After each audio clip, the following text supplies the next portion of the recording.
बाप्पा महाराज आणि श्री गजानन महाराज, श्री गंगाधर महाराज असे अनेक नावं गुरु परंपरेमध्ये आहेत.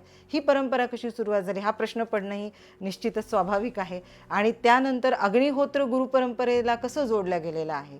भगवान दत्तात्रयांनी 3 अवतार धारण केले, म्हणजे श्रीपाद, श्रीवल्लभ, नरसिंह सरस्वती आणि आधुनिक काळामध्ये मग श्री स्वामी समर्थ या स्वरूपामध्ये.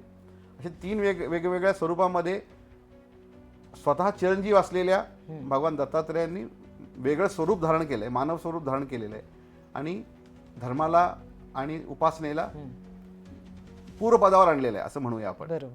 जिथं कधी मानव भरकटतो तेव्हा त्याला मूळ पदावर आणण्याचं काम केलेलं आहे.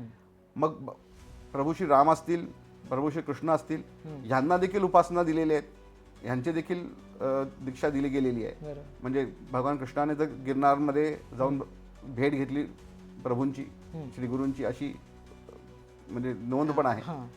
आणि म्हणजे ही जी काही परंपरा उपासनेची आहे, गुरूंच्या या भक्तीची आहे, ही अखंड सुरू राहण्यासाठी म्हणून एक प्राचीन गाव निवडलं गेलं होतं ज्याला विद्यानगर असं नाव होतं.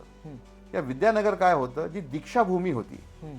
आणि या गावाचं वैशिष्ट्य असं होतं की ह्या गावामध्ये आई जगदंबेचं प्रगट स्वरूप होतं.